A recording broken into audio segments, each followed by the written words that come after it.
वक्त बुरा है बेचारे का, नहीं, हालात बुरे नहीं होते हैं, लोग बुरे होते हैं, लोग ही बुरे होते हैं। हालात बस बताते हैं कि आप कितने मुर्दे पौधों में पानी दे रहे हैं, वो वक्त बताता है। नहीं कमा पाता, आपका भाई नहीं कमा पाता, इजी मनी है ना, मेहनत करके तो कोई अतुल सुभाष की केस की हम बात कर रहे थे, तो इसमें एक अनसेड उसकी साइड थी जो कि सुनी नहीं गई अनटिल ये जब तक एक्सट्रीम तक नहीं आ गया और बंदे ने सुसाइड किया। उससे पहले सारी स्टोरी बताई। इस एक्सटेंट तक आने तक क्यों रुके हम सोसाइटी में, क्यों नहीं उसकी बात सुनी जाती? आज भी कहाँ सुन रहे हैं। अतुल सुभाष इकलौता इंसान नहीं है जिसने सुसाइड करी है, बहुत सारे लोग हैं जो मर गए हैं, वो इस उम्मीद में मर गए हैं कि शायद मेरे मरने के बाद सुनी जाए। मुझे इंसाफ मिले, मुझे सुना जाए। लेकिन मैं ये कहती हूँ मरना ऑप्शन नहीं था, मरना किसी के लिए भी ऑप्शन नहीं होना चाहिए। जी कर बताओ, क्योंकि मर के तो आप चले गए हो। आपके मरने के बाद ना जो आपका दुश्मन होता है, जिसको आप सच में चाहते हो कि ये समझे, इसको सजा मिले, या फिर इसके ऊपर लोग आए उसको बोलने के लिए कि तुम गलत हो, वो और फ्री हो वो गया। आज़ाद हो जाता है। अतुल सुभाष के केस के बाद में जो अतुल सुभाष की माँ थी, वो अपने बच्चे की, पोते की कस्टडी लेने के लिए कोर्ट के पास गई थी। कोर्ट ने इतना सब कुछ होने के बाद में भी बच्चे की कस्टडी ये कह के नहीं दी क्योंकि तुम अनजान हो। दादी को बोला कि तुम अनजान हो, you are a stranger to the child, और बच्चा माँ के पास रही ही तो अच्छा है। और ये केस में सिर्फ उसने वीडियो ही तो बनाई है, वो मरा ही तो है, इसका मतलब ये थोड़ी है कि लड़की गलत है। हमारा लॉ अपाहिज है, हमारा जुडिशियल सिस्टम जो है वो अपाहिज है, क्योंकि उसने हमें ये बता दिया कि जितनी भी एक्ट्स लगते हैं, जितनी भी कानून है, उसमें लड़की बेचारी है। समाज ने बोल दिया लड़की बेचारी है, दुनिया ने बोल दिया, परिवार ने बोल दिया लड़की बेचारी है, लड़की को रुलाओ मत, लड़की के साथ ये सब मत करो, लड़की है तो वो यही करेगी, लड़की है तो वो सहेगी।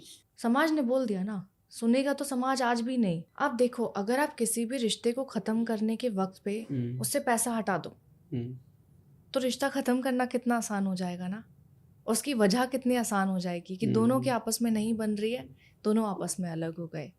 और होना भी यही चाहिए, बाहर के लॉज भी यही फॉलो करते हैं। If you don't want to stay with the partner, don't stay, अलग हो जाओ। म्यूचुअल एग्रीमेंट में जो देना है, जो तुमको लगता है देना सही है, वो दे दो, अगर नहीं लगता तो मत दो, it's on you only. But यहाँ पे क्या हो गया है, एक्सटॉर्शन है, एलिमनी है, मेंटेनेंस है।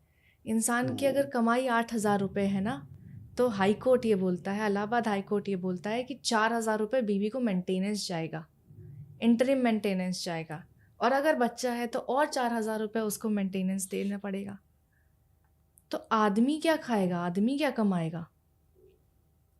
तो इस समाज ने ना, मैं कहती हूँ, मारा अगर किसी को है तो वो आदमी को ही मारा है, कि तो ही गलत होगा। अगर तेरे साथ भी गलत हुआ है तो भले ही प्रूफ कर दे, लेकिन तब भी तू ही गलत है। तू कमज़ोर क्यों बना, तेरी गलती है। तू निकम्मा क्यों बना, तेरी गलती है। तू नालायक क्यों बना, तूने काम क्यों नहीं करा, मेहनत क्यों नहीं करी। तेरी बीवी किसी और के पास क्यों चली गई है, तेरी बीवी की अगर उम्मीदें हैं, ख्वाहिशें हैं, पैसा मांग रही है, चीज़ें मांग रही है, क्यों नहीं कमा के दे रहा है, क्यों उससे झूठे वादे करें, तू गलत है। दूसरे इंसान को तो गलत बताया ही नहीं कि उसकी उम्मीदें गलत हो सकती हैं, उसकी ख्वाहिशें गलत हो सकती हैं। हमने आदमी को कभी आदमी नहीं समझा, इंसान ही नहीं समझा, एटीएम समझ लिया कि कार्ड स्वाइप करते रहेंगे, पैसा निकालते इस रहेंगे। पे ना मुझे बड़ी अच्छी बात याद आई कि भाई जब गांव में चोरी होती है ना, सबसे पहला शक चौकीदार पे जाता है सही है। ना। जबकि ये भी तो हो सकता है ना कि चोर खुद के घर से ही हो कोई। सही बात है। तो हमने जरिया ढूंढा हुआ है। और मैं हमेशा एक चीज कहता हूँ कि चाहे आदमी हो चाहे औरत हो, संविधान कानून सबके लिए बराबर थे। बराबर थे। मसला ये है कि आदमी के साथ दिक्कत ये है कि उसने अपने एक्सप्रेशंस को कभी बाहर निकाला नहीं, तो समाज को आदत नहीं हुई अभी भी उसको आदमी के लेने लेने की। आदमी को ये लगता है जब तक मैं रहूंगा नहीं, लोगों को मेरी हालात समझ में आएंगे ही नहीं। आदमी अगर मायूस बैठा हो तो कहते हैं अकेला है।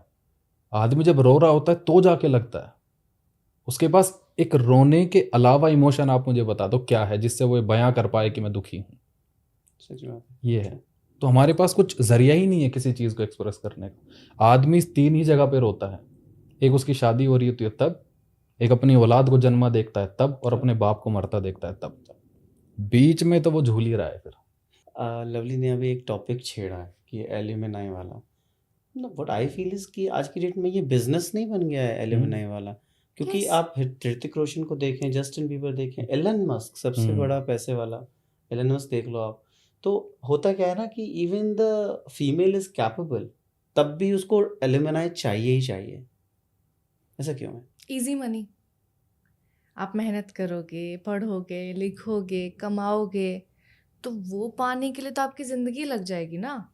लेकिन शादी करोगे, 4 फॉल्स एलिगेशंस लगाओगे, डिवोर्स फाइल करोगे, आपको तो तभी पैसा मिल गया। और उतना पैसा मिल गया जो आप ज़िंदगी भर नहीं कमा पाते, आपका बाप नहीं कमा पाता, आपका भाई नहीं कमा पाता। ईज़ी मनी है ना, मेहनत करके तो कोई खाना नहीं चाहता ना। बट लवली, ये तो उस केस में भी हो रहा है जहाँ